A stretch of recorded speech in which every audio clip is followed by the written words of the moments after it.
My amplified unit. Top of the morning, afternoon, evening, wherever you are in the world, salute. It's very early for BC right now, but there was no way we were not going to talk about one of the wildest weeks that BC has ever seen in the pro wrestling industry. And I've seen over 3 decades of this shit. And sometimes you can get jaded to the business. But every once in a while, you come across a week like this. And BC will go as far to say, I've never even seen a week quite like this. Clash at the Castle. Over 60,000 fans at an event that exceeded anyone's expectations. And then the following night, NXT basically going against All Out. Braun Strowman returning in a post-Vince McMahon era. Triple H bringing in Braun Strowman. If it couldn't get any odder, CM Punk stripped of his heavyweight championship, a top wrestling promotion stripping its champion for a backstage altercation that involved his bosses, executive vice presidents, all suspended. As if it couldn't get any odder, they were all champions, and they all had their titles stripped, and then subsequently suspended. And the details that are emerging, Kenny Omega saves Larry the Dog from the brawl. A heroic performance by Kenny Omega. Word has it Dave Meltzer gave that heroic performance, that bravery, 7 stars. Ace Steel biting and pulling the hair of Omega as he tries to pull off the Young Bucks. The details are turning into folktales. They're turning into legendary stories that'll be told 10, 20, 30, 40 years from now. One of the wildest weeks in pro wrestling, and it ain't even done. SmackDown tonight, and then maybe a quiet weekend in the industry. But for right now, there's a lot to talk about. Sometimes controversy creates cash. Sometimes you get that bottleneck on the highway when there's a crash, right? Everybody loves to watch turmoil. Everybody needs to see the Demolition Derby. So for Tony Khan, he was hoping for his 3rd straight week over 1 million. I'm sure this was the most anticipated Dynamite in a very long time, even eclipsing Mox Punk from a couple of weeks ago. There was just so much anticipation post All Out, MJF's return to Dynamite, and all the fallout from this real-life situation. I'm sure Tony Khan was hoping for that 1.2. There's a huge positive in this week's Dynamite number. We're going to go over it. There's also a massive negative. We're also going to discuss Shawn Michaels' rise in WWE, a huge promotion for Shawn Michaels, and he did take the job. It is confirmed. Pat McAfee is on his way out of WWE. No longer the commentator for SmackDown. Don't worry, not for good, but for the foreseeable future and beyond. You better get used to not hearing Pat McAfee. I'll explain everything coming up in this very video. Road Dogg, Jesse James, Brian James. The Road Dogg is slamming AEW fans. We'll discuss. And Eric Bischoff is absolutely, once again, in the most harshest way possible this time, annihilating CM Punk. We're going to talk Bischoff's comments that has the wrestling world talking. And a whole lot more. We're going to discuss, well, we'll get to it. The cold open, it's reaching 5 minutes. This is usually where Sasha likes to put in an ad. So we're going to let Sasha do that. That's right. It's early, but you thought my assistant wasn't here. You thought I was going to get a jobber entrance, right? No theme music. BC's just in the middle of the ring, right? We start the fucking podcast. There's BC, no entrance music. Nah. Sasha's got to leave early today, so I made sure she came in early.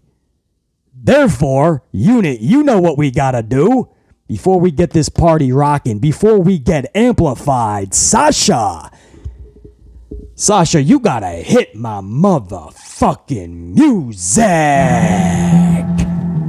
That's the one. That's the jam. That's it. Oh yeah. Kawaii coffee is what we're gonna start brewing. Let's get that shit rockin'.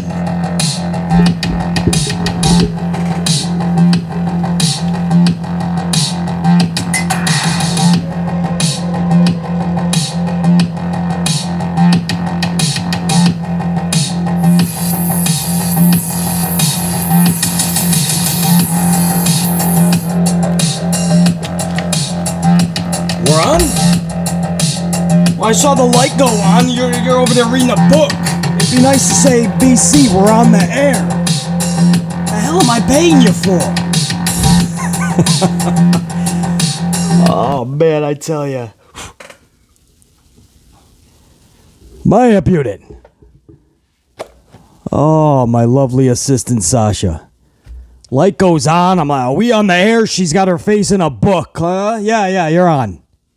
Thanks for telling me. 5 minutes of fucking silence. I'm sure that's excellent fucking YouTube television. BC drinking coffee for 5 minutes. That's basically what I do anyway. But anyway, we're going to break open a Kawhi. We're going to talk about everything I just said, man. Road Dogg slamming AEW fans. Eric Bischoff slamming CM Punk. Worse than I've ever fucking heard. Is it justified? You guys decide. The AEW Dynamite rating, there's a huge positive, massive negative. Shawn Michaels, huge promotion. Pat McAfee, it's been nice knowing you for a while. All of that's going to be talked about. But I got to get a Kawaii coffee rockin', man. This is bagged coffee. It comes in a nice nifty fucking bag. It's macadamian, what is it? Vanilla macadamia nut. I don't fucking know. It's exhilarating is what it is. It doesn't come in normal K-Cup pods. It comes in these little domes. Check that out, man. Kawaii coffee. I'm going to get one of these rockin' so we get nice and amplified, guys. And by the way, what the fuck is... Reading a book, details like this should not go unnoticed. My merch. Show the merch. My goodness, man. Over in Teespring. Sometimes it's right down below, man. You can go right to the store down below. Sometimes you got to go to Teespring, BC Amplified. Pick up the merch. No. Keep reading chapter 6 of Who Gives a Fuck.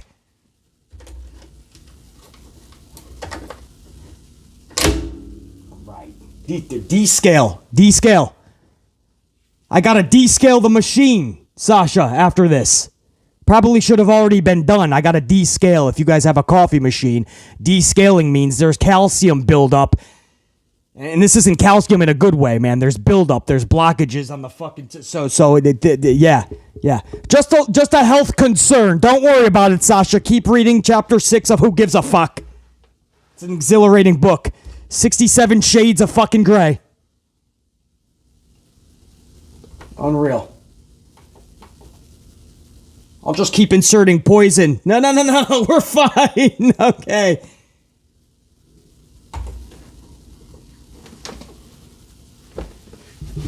All right.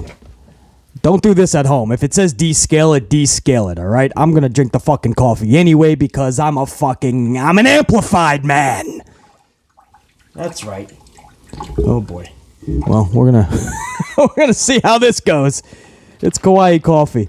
Probably won't taste any of the bad shit. Anyway, let's start off simple, right? Some of the other topics are going to be a little bit longer. Maybe the Bischoff thing, maybe the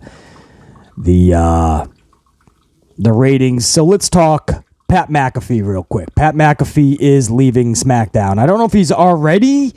There's a chance he might not be on tonight. I have to get details on that. Or he could be wrapping up maybe this week. But don't be shocked if there's no Pat McAfee tonight. But he is going to be doing College Gameday for ESPN. Now, the way he put it is there was a hope that he could have done both, but WWE said, well, we don't really trust the red-eye flights. We don't trust, you could be in one town. We might be far away. We don't trust the travel. You know what? You just do what you got to do. this job will be here whenever you're ready. Whenever the season is done, you take a few more weeks off and then come back for a few months. Or whenever you want, your schedule. And why that might be a concern that WWE had. The real reason here, guys, is simple. Oh, my coffee is done. Hold on. I got to get this thing rocking. The real reason that Pat McAfee is not going to be, or that College Game Day takes precedent, is FanDuel. FanDuel, Pat McAfee signed a massive 4-year, $120 million deal with FanDuel last year. So you take that $120 million with FanDuel. You know that they're a betting site that does college football. You're on ESPN talking college football with a FanDuel sponsorship, $120 million. You damn right. WWE is not going to be an inkling of a concern for Pat McAfee. FanDuel is going to make sure of that. And McAfee put his priorities in order, because you're thinking that's primetime television on Friday night SmackDown. How the fuck is anything going to trump that? You get to come to work for he doesn't have to be prepped on anything any day of the week. He gets to show up hours before, and that's how they roll. That's how Michael Cole and his relationship is. He just gets to show up, 2 hours of SmackDown. He hits a flight that night most of the time. He does not stay overnight any hotels.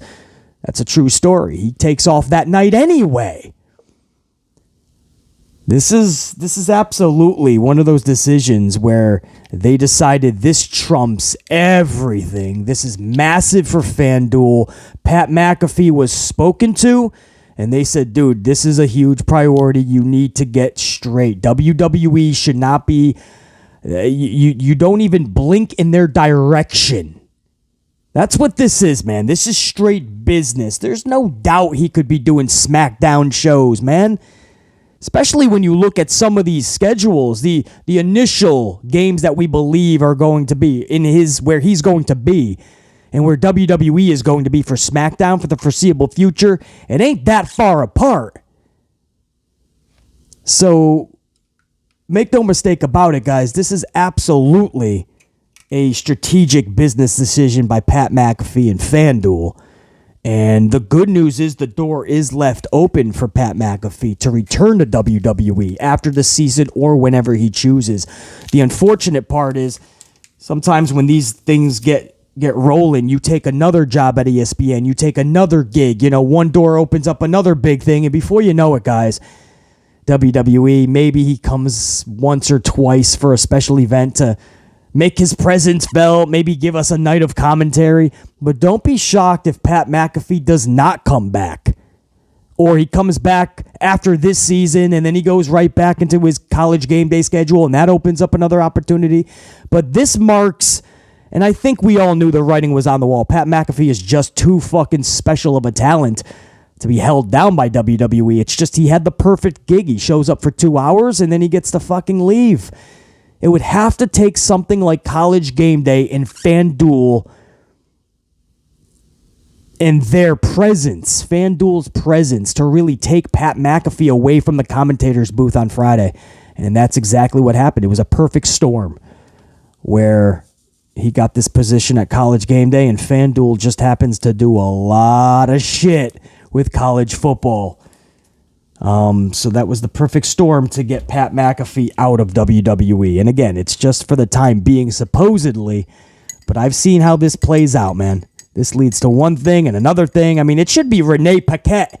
Renee Young should be over at ESPN slamming it, bro. She's got Rachel Nichols beat by tenfold. But salute to Pat McAfee, man. It's so cool to see great dudes with exceptional talent keep getting massive opportunities.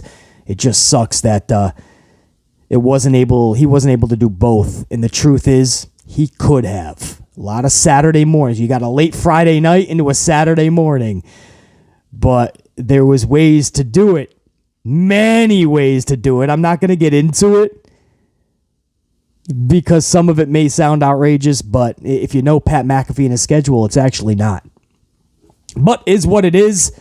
But just remember, man, these type of gigs usually open the door to other opportunities within the organization, and ESPN is going to want to keep this motherfucker when they see the ratings he could pull in and how special of a dude he is.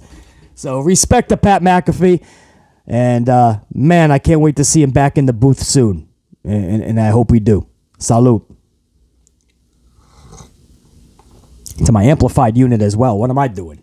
Pat McAfee is getting a salute before my unit? Nah. Hold on, Pat. I'm taking that back. That was for my amp unit. Then you. And then my amp unit again. Salute to my unit. That's still good. I don't know about this descaling. I don't care if it's fucking calcium poisoning or whatever. I think it's fucking good. All right? I think it's fucking... Hey, listen. If I don't make the Monday Night Raw review, I needed to descale. It had to be descaled. Pat McAfee on his way out of WWE for the time being, and that sucks. He brought such a special voice to the commentator's booth, something I haven't really heard since, or that excitement anyway, since like the Bobby the Brain Heenan, Jesse Ventura days. Do I wish he was a little bit more of a heel like them commentator? Yeah, but definitely a fun feel when he's on the commentator's table. Shinsuke Nakamura is certainly going to miss him. If you know, you know.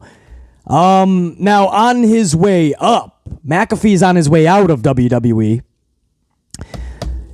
Shawn Michaels is on his way up, man. He is now the executive vice president of creative development. This was something that we heard rumblings about weeks ago, but nobody wanted to go ahead and confirm this shit. Now it is confirmed. Shawn Michaels, a massive promotion. And basically, he's always been the right-hand man of Shawn Michaels, now even more so. And this is one of those things where Shawn Michaels, man, for a minute, it looked like he wanted nothing to do with pro wrestling. When he got out, he wanted out. He tried to do his fishing television show. He was doing all the things he loved. And then I think he had a long chat with his wife, and they're like, dude, we got to This is what happens when you don't... Don't worry, Sasha. I got it. Yep. I'm going to end up descaling my own coffee, selling my own fucking merch, putting my own merch up. Don't worry. I'll take all the lighting down later. If I break another mic, I'll just scream into the fucking camera. Hope it picks up. No. Yeah, what do you have? Page 67. That's great. 67. Wow, you're reading that fast. You're a fast reader. She'll be in the unemployment line by the end of the night. What? I said, damn, you're all right. You are all right. So Shawn Michaels is, if he wasn't the right-hand man of Triple H before, now he really is, man. Anything that Triple H needs creatively, developmental-wise, which is what Triple H spends the most fucking time on. He loves that part of it. Shawn Michaels is going to continue to be, and even more so now, that dude to get the job done. Man, what a dynamic for Shawn Michaels. You know, to think that you're fucking out of the business, you have a long talk with your wife. Hey, listen, we have a family. Money will start to run out that you made as HBK, the Heartbreak Kid. This television show, this fishing thing, I mean, it's not, I'm glad you're doing what you love. It ain't exactly bringing in the fucking revenue that we need. You got fucking your best friend. Triple H is running WWE, basically. The only guy at the time when Shawn Michaels came back was Vince McMahon, who Shawn loves Vince. Vince loves Shawn. Like, what do? You got WWE by the balls. You could be making hundreds of thousands of dollars a year. What are you doing, Shawn? That's probably what his wife is saying. So finally, Michaels is like, oh, whatever. You know, and what better person to teach these kids, man? It's fucking Shawn Michaels, bro. One of, many would say, the best actual talent-wise wrestler that we've ever seen before the whole flips and dives era, because now we critique wrestling differently. It's fucking so odd. But what better person than Shawn Michaels? So anyway, a huge promotion. I got to give I gotta give, if I give Pat McAfee a huge salute for his, I guess, promotion, huge opportunity, I gotta give Shawn Michaels a salute, man. Keeps on rising the ranks of the WWE corporate ladder. I never thought I'd see corporate Shawn Michaels. To his credit, he doesn't get that suit and tie, though, man. He just wears that suit jacket with the cowboy hat. It's good old fucking HBK through and through, man. Shawn Michaels. Michael Hicknum-Bottom.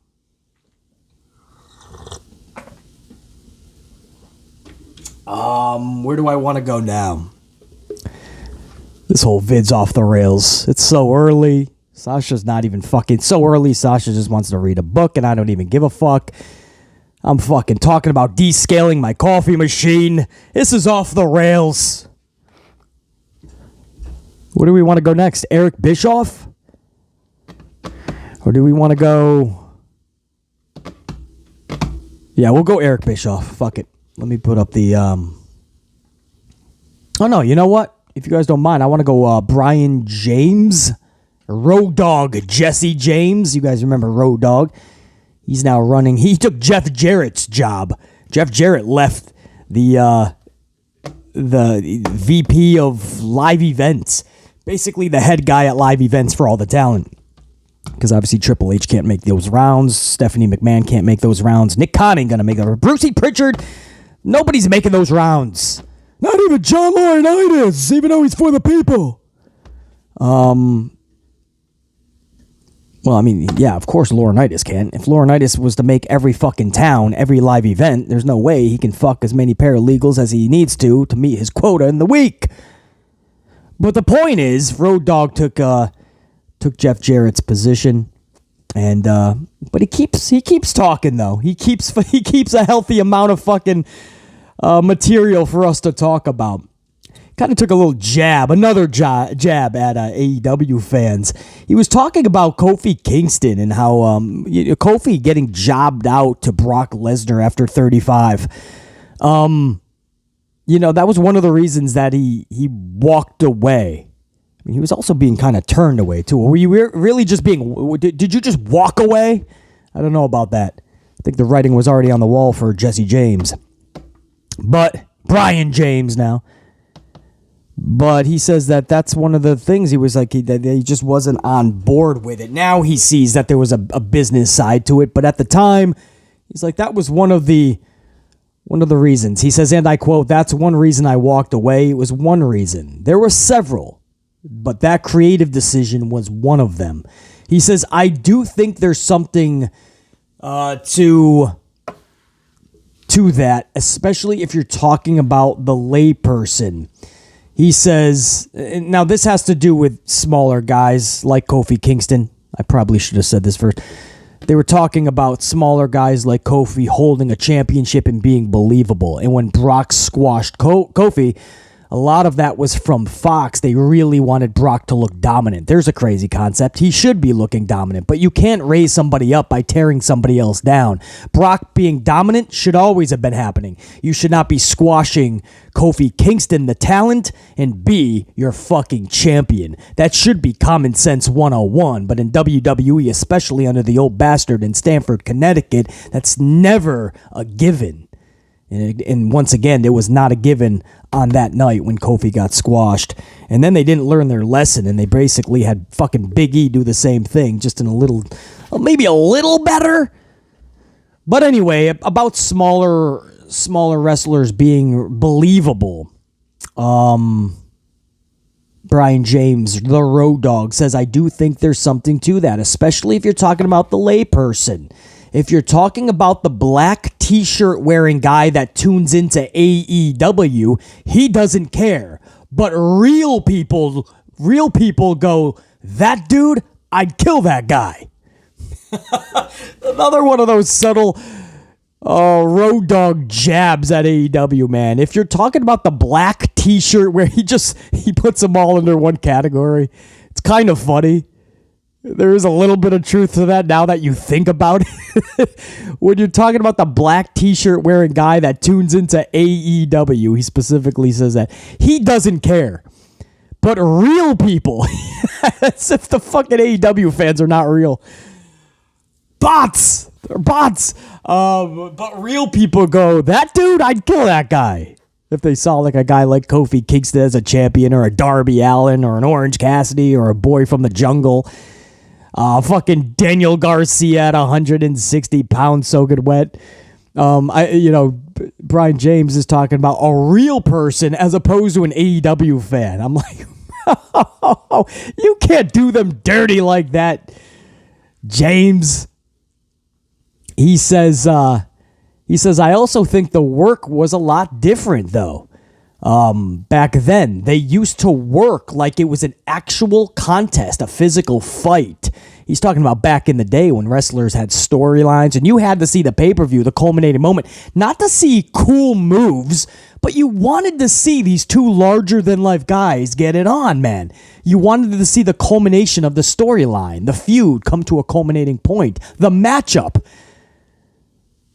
the badassery and the showmanship of it all. The pomp and circumstance, all of it. You wanted to see at the culminating moments at the pay-per-view.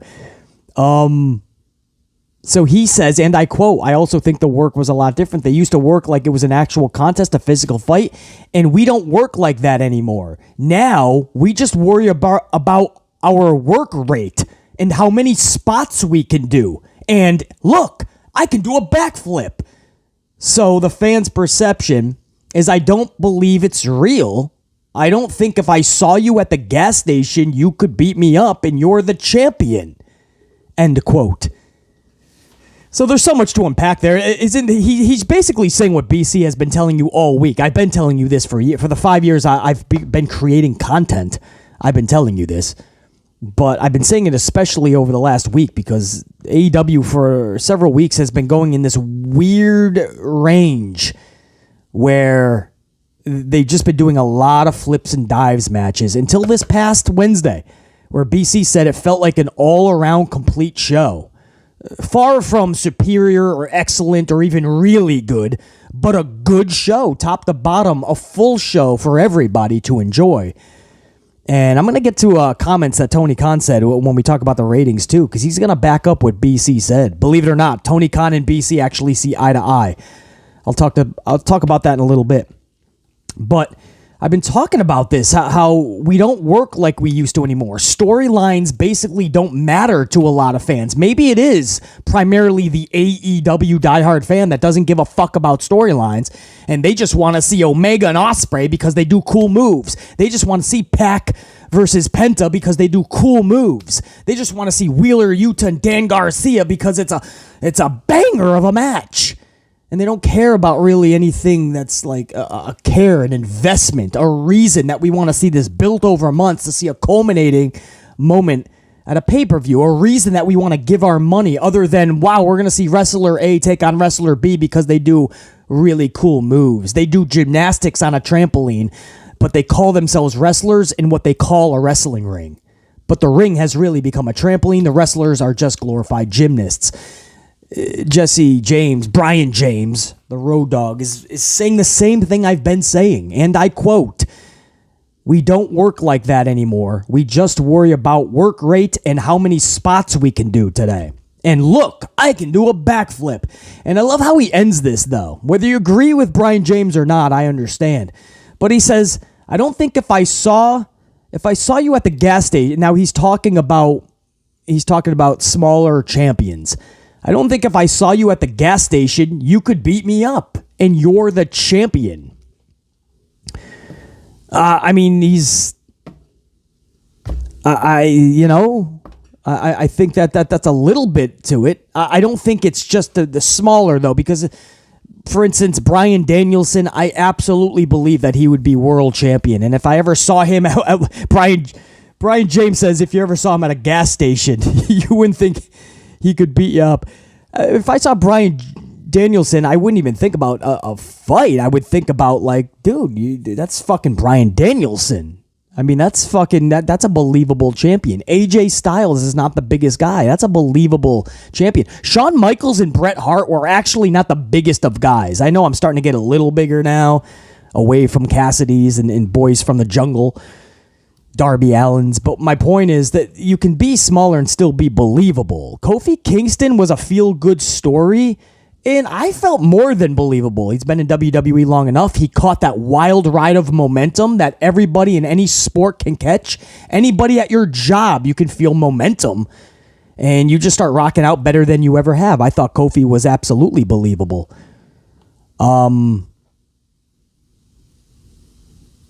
But I don't know about seeing it, if I don't think if I saw a smaller wrestler at a gas station, I wouldn't think you could beat me up and you're the champion. Well, I don't know how many fucking fights Brian James is getting into at gas stations. Is he fucking, I mean, but he's right. If you pull up to the gas station and you have Kevin Nash, Big Daddy Cool Diesel getting out of a car, you probably ain't going to want to start a fight with him. If you see Brock Lesnar at a gas station, even if he fucking cuts you off, takes your fucking pump, I don't know if you're going to go out of your way to start a fight with Brock Lesnar. I don't know if you're going to go out of your way and start a fight with Glenn Jacobs, Kane. I don't know if you're going to go out of your way to start a fight with Mark Calloway, The Undertaker, or even Steve Austin, Dwayne Johnson, The Rock. I just don't know if you're going to go out of your way to start fights with these guys. I think if you're known for like backflips and 450 if you're just a flipper and a diver and you got a championship and you cut somebody off and take their pump, you might slap them upside their fucking dome piece. Because what are they going to do? Are they going to do a fucking 450 inadverted Hurricanrana, oh my goodness, 676 splash from the top of the 7-Eleven? Are they going to do a reverse inadverted 221 backflip somersault moonsault, go figure, off of the gas pump? I mean, by the time they set the move up, you're already going to have your gas, their gas, and be gone. Are they going to fucking dive? If you pull up to a fucking Starbucks and they cut you off, you're going to slap them beside the dome piece. What's the worst they're going to do? A suicide dive out of the barista drive-through window? I don't even know what we're talking about now, man. Usually Sasha reels me and she gives me a look and I know that I got to fucking move on, right? No. She didn't even care. She's in chapter fucking 10 of 67 Shades of fucking who the fuck knows. Brian James started this shit. He says, if I saw you at the gas station, I wouldn't think you could beat me up and you're a champion. Well, I mean, what he's trying to say, before I went into that whole fucking left field with a hockey stick and that whole spiel, what he's trying to say is, if you come across somebody in the fucking mall, are you going to be in awe? Are you going to say, yep, that's perception-wise a fucking champion? And that's in the eye of the beholder. I guess if you don't know Kofi Kingston, if you don't know Bryan Danielson, if you don't know AJ Styles, if Darby Allin ever gets a championship, a heavyweight, if you don't know Darby, maybe you just walk right by him and you would never think they're a professional wrestling champion. Maybe. There's obviously some truth there because it is a discussion to be had. I think it's less to do about the size and more to do about the talent and how big of a personality and a character and a presence they are. Bryan Danielson always had a lot more working for him than just his skill, believe it or not. Even though we think of Bryan Danielson as an epic wrestler, talent-wise, skill-wise, a professional wrestler is not just about the in-ring work rate. I know that sounds crazy. It's pro wrestling, BC. But it is about your character. It is about how much you can sell just as much as you can pull off your cool moves on offense. Defense is just as important. Selling. Your in-ring psychology. Can you captivate an audience? Can you cut a damn good mic? Promo. Time after time. Not just one good night on the mic. Can you cut a good, great, epic promo more times than not? Can you make people care? You have to be able to check off so many boxes. Mannerisms have to be on point. Facial expressions. There's so much shit that needs to be on point to call yourself a larger-than-life professional wrestler. And that's why we don't have a lot of larger-than-life pro wrestlers anymore. It's not about size necessarily. It's about that connection. But today's wrestlers are too worried about what cool move they can come up with next, instead of worrying about their fucking character and how they're vibing with the audience. And I don't even know if I can blame them, because all you got to do to get a quick pop these days is your flips and your dives, your gymnastics. And the live crowd will be on their fucking feet flipping out. Or maybe not so much. Go watch Buffalo this past week with that 6-man trios championship match. Can't even call it tag team because there's no tags anymore. It's all 6 dudes in a circus. And everybody's just, it's a spot fest. And everybody's bouncing around the fucking ring like shooting stars. You can't even keep up. You can't keep up. It's the equivalent to a fucking, to a pet in a little fucking red beam, you know, and a cat's chasing the fucking beam, or a toy all around. We're basically them now. And the toys are the wrestlers, and we're trying to fucking follow them on the TV screen. But you go back to Buffalo. They actually chanted, "This is awesome," during that trios match while sitting down. Most of them were sitting down, going, "This is awesome. This is awesome," eating popcorn, checking their phones. Is it really awesome? It's so awesome you're sitting down and just doing the fucking golf clap and going through the motions of the chant. This is what we've come to, though. If you can do the spot fest and do all the cool moves and all the gymnastics, we'll sit there and we'll go through the list of chants. This is awesome. We'll chant "Fight Forever." We'll chant "Holy shit! Holy shit!" We'll do all of it, man. And then when it's all said and done, we'll forget about the match, because it's the same type of match we've been seeing every fucking event for the past several years. All these spot fest matches, all these gymnastic trampoline matches, they're all the fucking same. I remember none of them when it's all said and done. But with today's attention spans in human beings, the attention span in a human in 2022, this is all the wrestlers worry about, man. Quick pops. Every fucking cool move, every gymnastic move will get you a quick pop. And you don't have to worry about fans remembering the match, because as long as you can do those cool moves, the same exact fucking move, sometimes the same sequences, most of the time the same sequences, you'll get the same pops again in the next fucking match, in the next match. And when your career is over, nobody's going to remember any of your fucking matches. Not the sequences. Man, I can go over nearly the entire match of Bulldog and Bret Hart back at SummerSlam 92. Wembley Stadium. I can go over every fucking move. Steamboat and Randy Savage from WrestleMania 3. I can basically go over every move.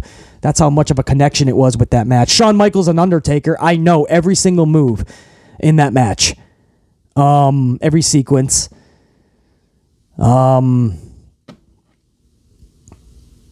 Cena and Punk, believe it or not. Never was the biggest Punk fan, but that Cena-Punk match during that, what'd you call it? The Summer of Punk, maybe?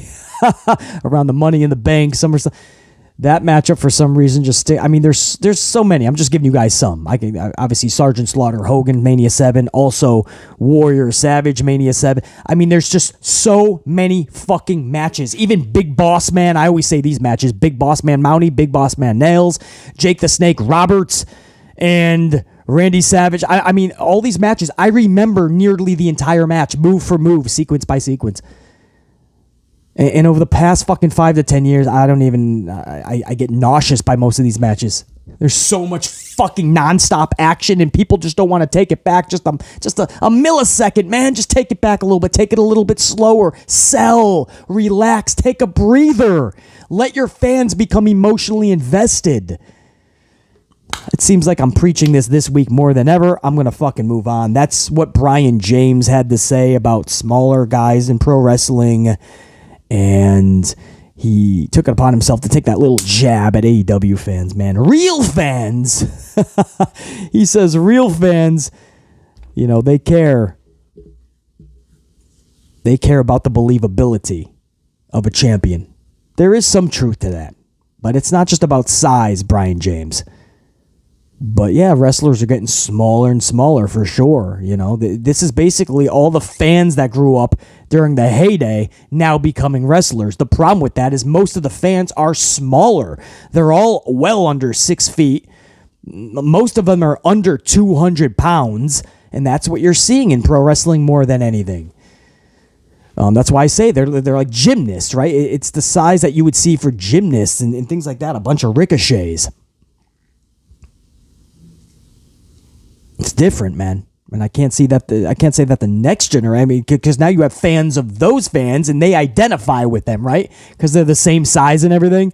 So they're like, they look like me. I can do that. So now you're going to see the next generation be even, and it's just going to get smaller and smaller. And I don't know. I don't mind. I can get past the size. I just hope. I wish that they slow the pace down, man. Not every match needs to be flips and dives. And that brings me into. I'll get to the Eric Bischoff stuff in a minute. That brings me over to the ratings, because trust me, there's a correlation here. Because when I say like the Dynamites, they have to be for everybody. You have to grow as a company. You just have to, right? There's no way around it. You have to be all encompassing. You can have your niche audience. That's great. But you have to grow. I mean, when CM Punk said there's no more casual fans in pro wrestling, well, we know that's absolute bullshit. That's why after every pay-per-view or a big story breaks or something captivates the fucking world and people that don't watch every week, they hear about it. That's why you see spikes in the ratings. That's why ratings matter. When people say ratings don't matter, they're such fucking... wow, bro. I mean, to say that they're the most idiotic of idiots would be probably an understatement. Ratings matter more than ever before, I feel.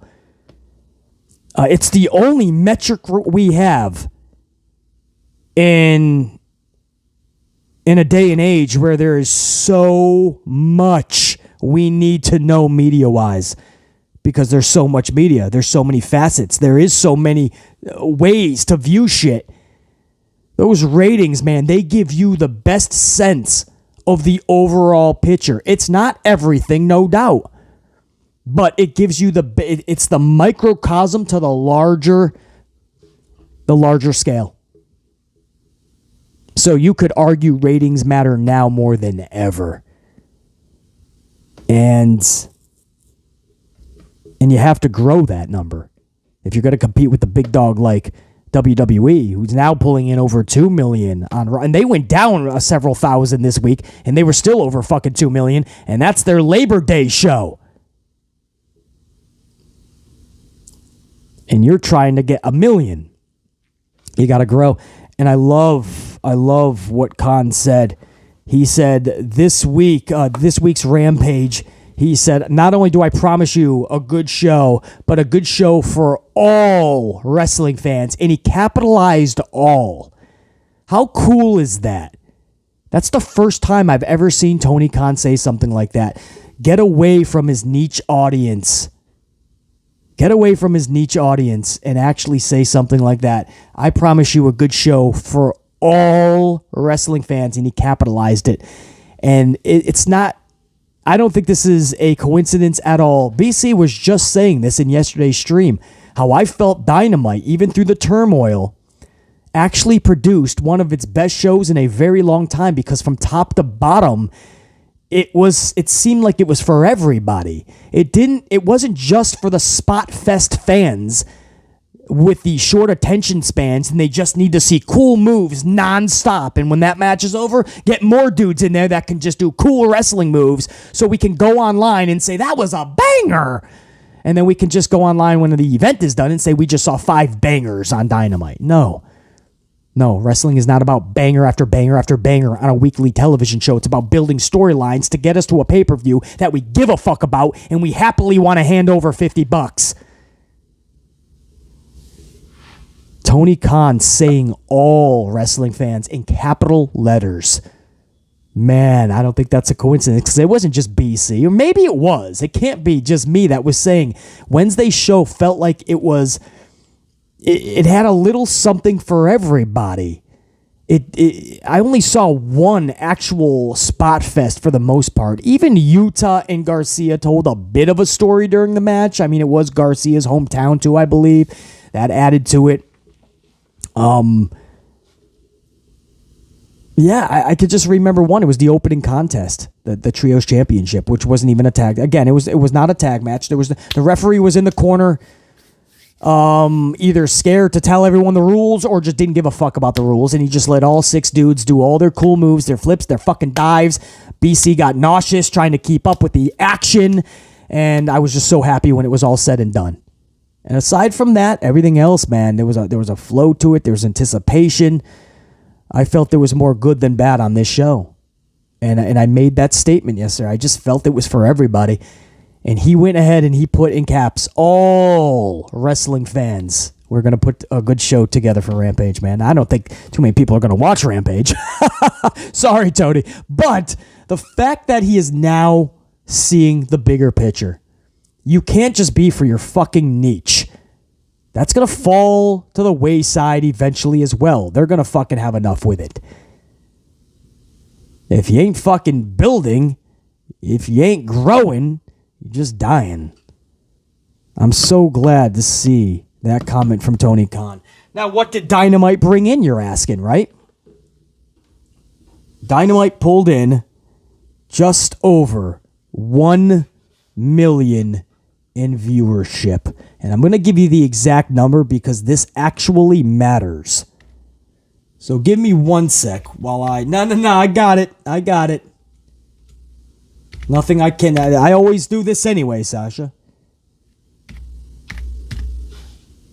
No, seriously, yeah. But I do need 4 ticks up. Thank you. The actual number matters here. Because there's a positive and then there's a massive negative. I'll explain what I mean in 1 second. All right, so the exact number was 1,035,000. Now that's important because first let me give the praise, right? I want to give the praise. This is 3 straight weeks, and this is also another comment that Tony Khan made. This is the first time since early 2021, I believe he said, or 2021, that they've reached 1 million 3 consecutive weeks. And that is true. I forgot even about that 2021.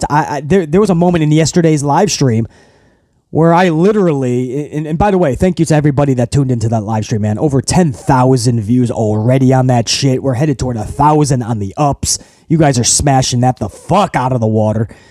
But in yesterday's live stream, I mentioned, like, I don't even remember the last time they hit 1 million 3 weeks in a row. So this is huge for Tony Khan. I don't mind him going on and thanking people. That's huge. We always set that 1 million benchmark. And the reason for that, guys, is because that's the bare minimum they should be getting every week.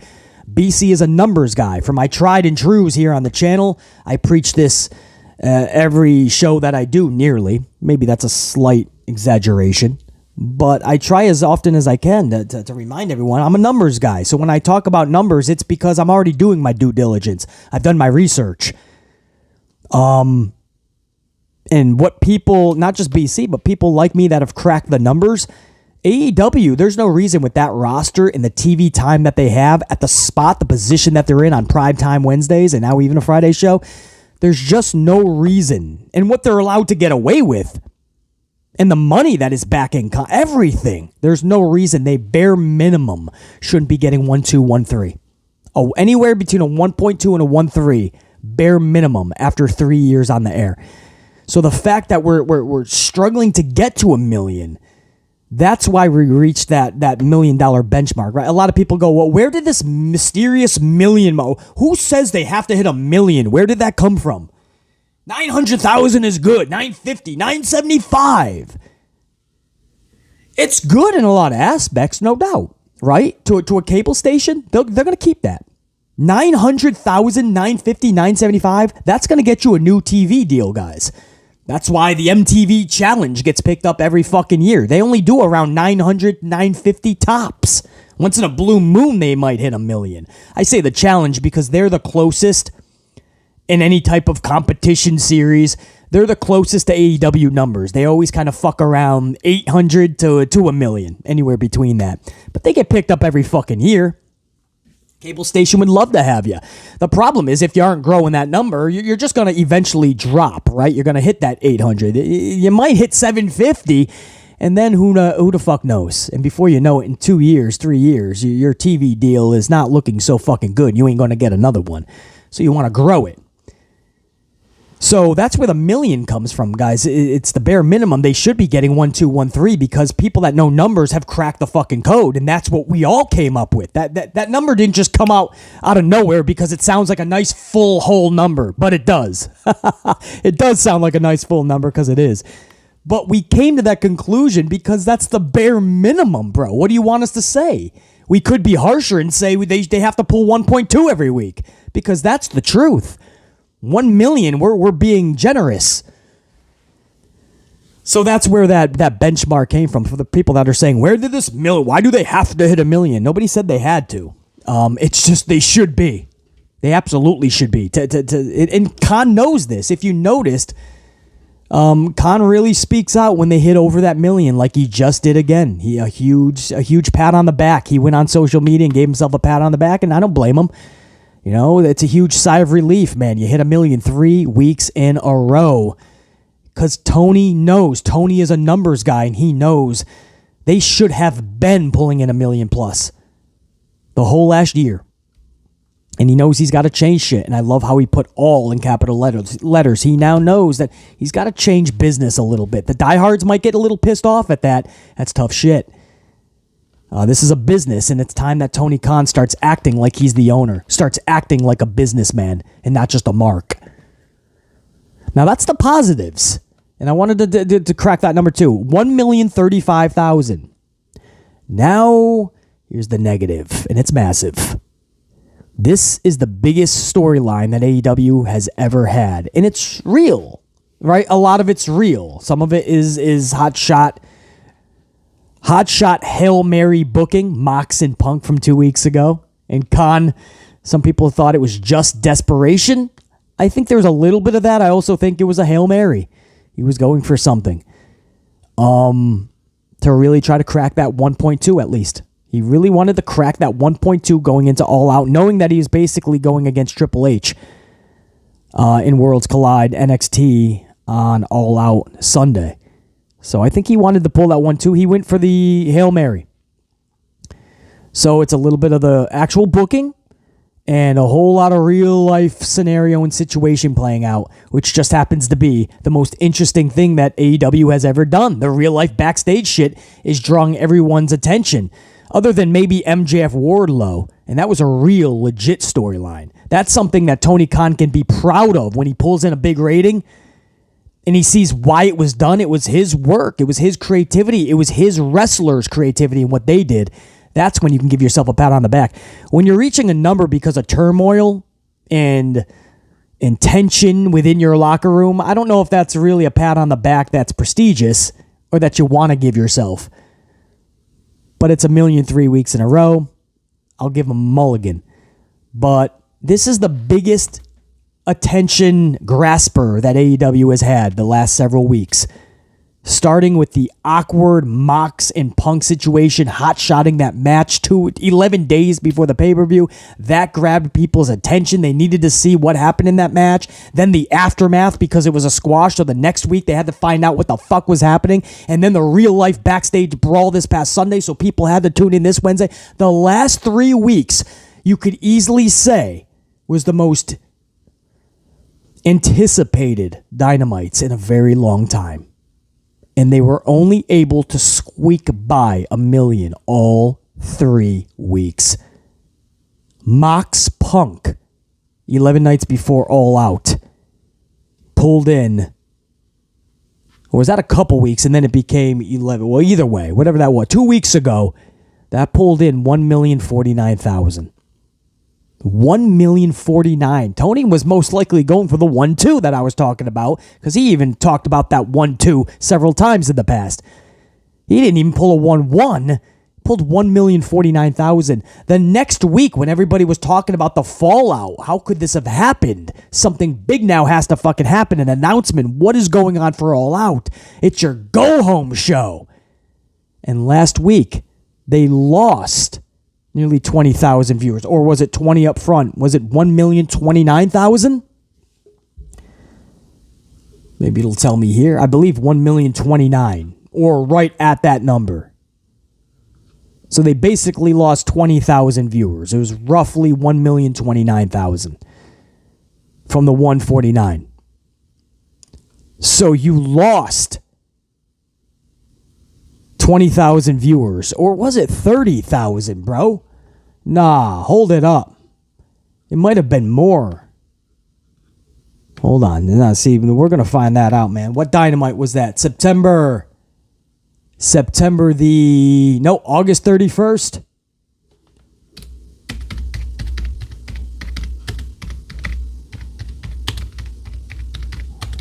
I got it. Hold on. 1,020,000. So they lost 30. I knew it was more, man. I almost gave them a 10,000 fucking credit. Nearly 10,000 viewers I almost gave them credit for. No. Mox Punk only brought in 1,049,000 the very next week. Last week, they pulled in 1,020,000. They lost almost 30,000 viewers, 29,000.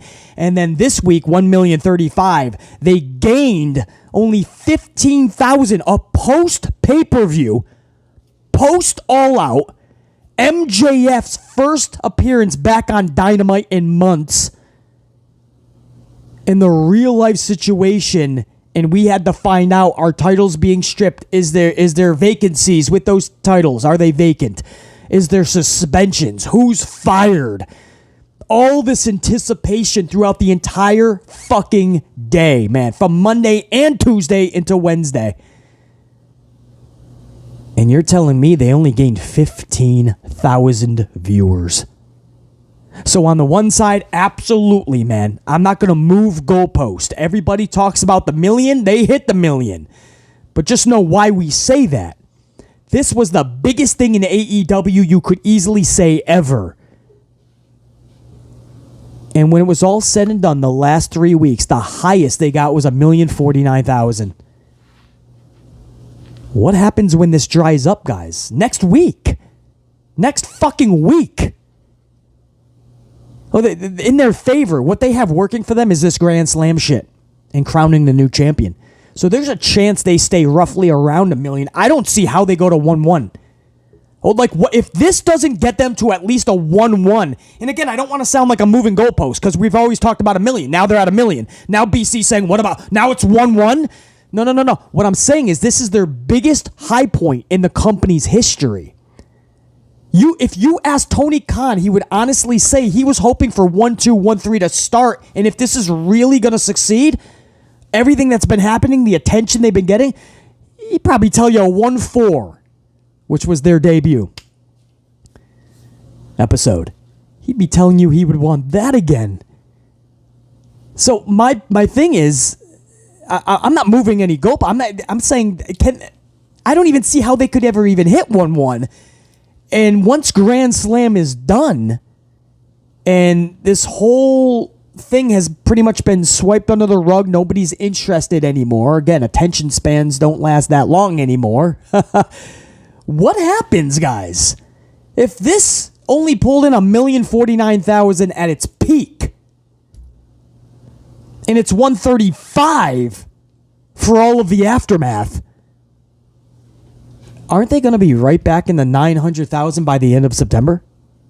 By the end of this month, maybe even next week. Aren't they going to be back into the 900,000s after their biggest attention-grabbing story, whether it had to be real life scenario or not?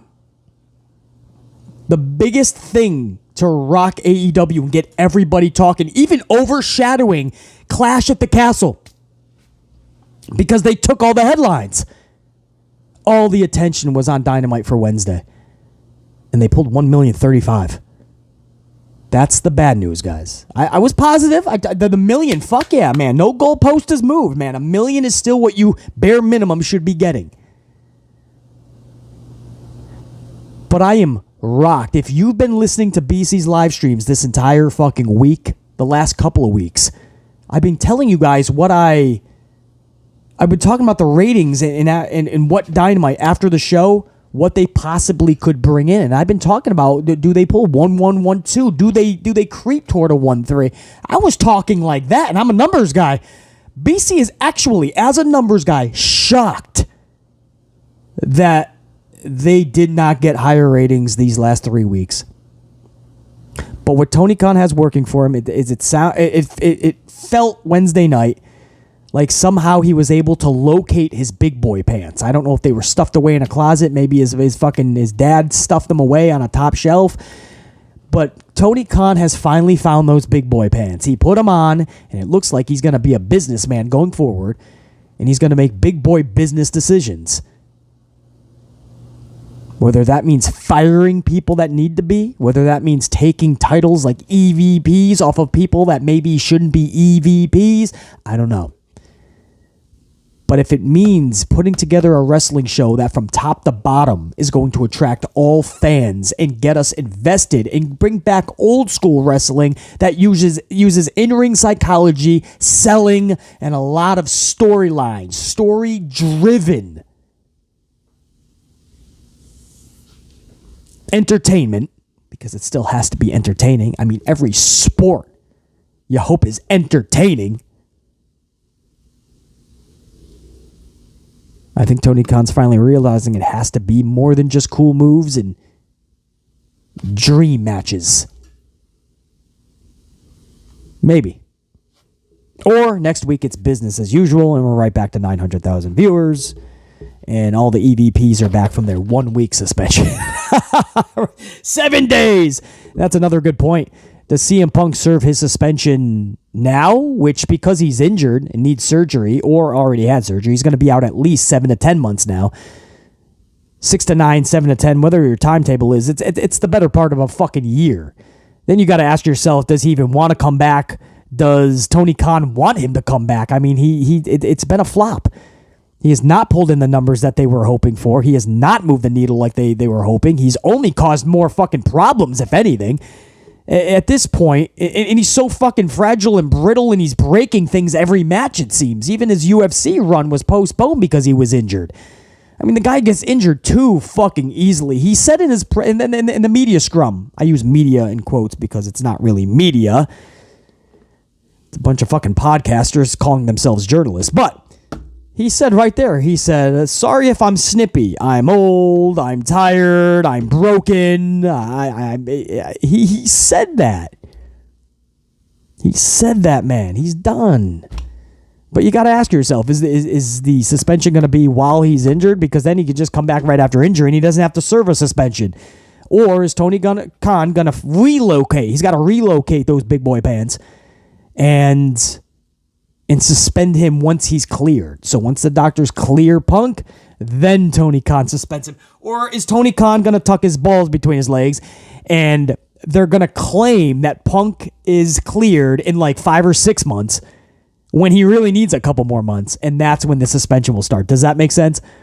So in other words, he needs 8 months to recoup. So after 5, Tony announces the suspension.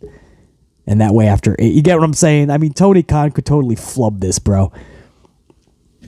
Now, I want to talk real quick as well. I've been keeping you guys. I said I want to keep around an hour. We're just over, but what can I say, man? I got one more story. That's Eric Bischoff while we're talking about Punk and this whole situation. Let me go over to Bischoff and his scathing comments on CM Punk. Now, I know he always goes off on Punk, but listen to this shit, bro. This is Eric Bischoff at his finest, man. No love lost between him and Punk. Bischoff says this, and I quote, "It's a joke."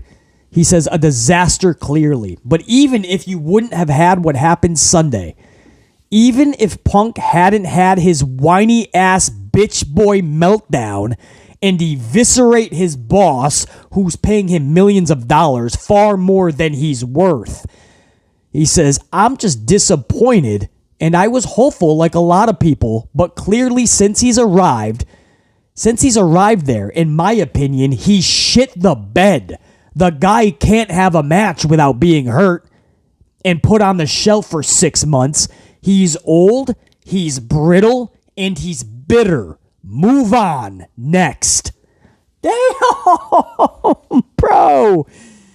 Bischoff says all that shit. Now Bischoff's talking a big game now. Now he went back and forth with Punk a little bit, but he never goes this hard on Punk because he knows Punk can come right back. But he knows that Punk's in a situation where Punk is probably not going to be talking too much in the near future. So Bischoff decided to unload right now. But he says that he says it's a disaster clearly, but even if you wouldn't have had what happened on Sunday, if Punk hadn't had his whiny ass bitch boy meltdown and eviscerate his boss who's paying him millions of dollars, far more than he's worth, this situation would have happened anyway. Because of course he's talking about Punk just not making a lot of friends in AEW and in fact pissing a lot of people off. But he does say it's disappointing. I'm disappointed, Bischoff says. He was hopeful, like a lot of people, that Punk would deliver, but clearly since he's arrived, in my opinion, he shit the bed. The guy can't have a match without being hurt and put on the shelf for 6 months. He's old, he's brittle, and he's bitter. Move on. Next. Damn! Now again, I just talked about it. Punk said himself, almost all that, except for the bitter part. But Punk said in that media scrum, that podcaster scrum, he said, I'm old, I'm tired, I'm broken, I'm injured, whatever he said as a quote. He basically alluded to all that, and that's why he's just pissed off. And I think that was a big reason why he went off extra in that scrum, is because he knew he was injured. He knew how this was going to look, guys. I mean, he just came back, had this match, and now he's injured again. And he knew it was a bad enough injury that he's going to be out for many months. So in order this was like a last-ditch attempt to just burn everything down on his way out. Because he knew everybody was going to be talking, right? The wrestling world was going to be talking about, dude, this guy can't do it anymore. He's just getting injured every match. And he didn't want to look like a fucking schmuck. So he was going to go out fucking barreling, double fucking blazing, right? And on his way out, lay down the gasoline, light the fucking match. I mean, he was going to go out and have the talk not be about the injury, but him fucking leveling the entire fucking company, right? Everyone's going to look at Punk like the old school Punk, right? Isn't this what you wanted? Everybody wanted old school Phil Brooks, the old school CM Punk, man. The pipe bomber, not giving a fuck. This is what everybody claimed they wanted. No, bro, nobody wanted him to destroy the locker room to the point where they can't fucking come back like Hangman Page. It's going to take a lot, bro, for people like BC to think about cowboy shit when Punk totally ran his name into the fucking dirt, into the mud, fucking covered that shit up 10 feet deep down, and Hangman Page never uttered a word. I mean, Punk said that ain't cowboy shit, that's coward shit. Well, I like Adam Page. A lot of people have so many good things to say about the guy. But that's not cowboy shit. You got to address that shit. And now, in the eyes of many fans, I mean, how does cowboy shit come back from that?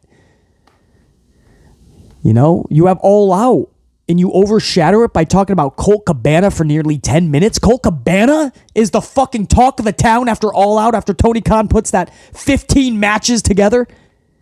MJF returns and you steal the fucking headlines because you want to drop 47 F-bombs and run the locker room and your bosses, your EVPs, into the ground. Whether it's justified or not doesn't matter. Everything that it did to the roster totally eviscerated. It just absolutely annihilated anything they did that Sunday.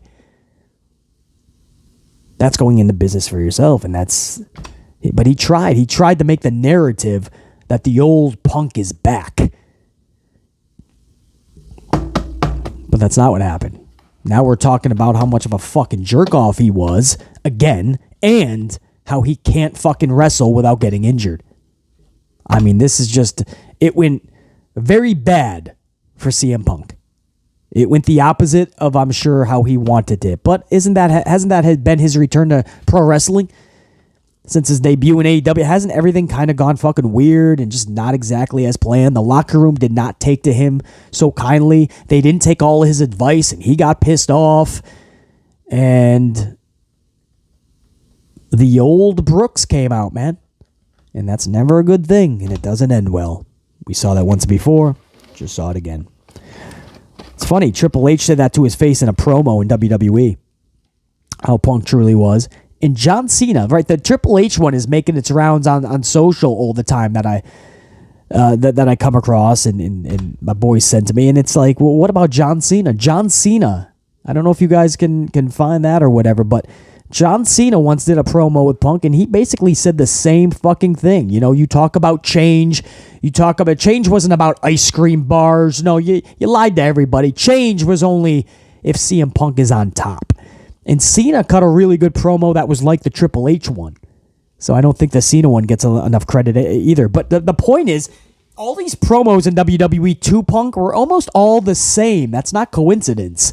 I think it was easy for them to say that because there was so much fucking realism into it. So Bischoff just fucking going ape shit on this dude. And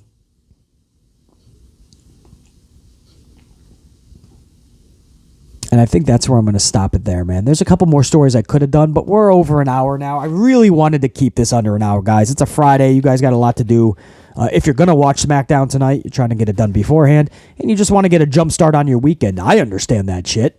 I know Sasha does. Sasha needs to be out of here by fucking 10 a.m. By the time you guys get this, it's going to be well past 10 a.m., but filming-wise, it's pretty early still, man. The sun is just coming up. And Sasha, you know what? I don't know. I mean, did you really get your money's worth today? I mean, did you do enough to earn a fucking a nice payday? I don't know. It seems like I did a lot during this fucking pie. You did set up though. Sasha did set up the nice fucking set, man. We're already in the fucking Halloween spirit, as you can tell. So I will give you props on that. And you do the most important fucking part of the show. So, I mean, that's worth the price of Sasha up front. And you know the most important part of the show, it ain't even just BC Amplified. It's Sasha hitting my motherfucking music. Hit that shit. BC, and I'm fucking out. Top guy, I'm out, guys. Till next week, Monday Night Raw, unless there's some big story that presents itself. And then BC will go live during the weekend. But, we got SmackDown, man. We got SmackDown. What am I saying? We got SmackDown, Sasha. Cut my, no, keep it going. I'll see you for SmackDown. I don't know. It's early. What do you want me to, I gotta drink my coffee. BC, I'm out. Check you guys. I'm all over the place.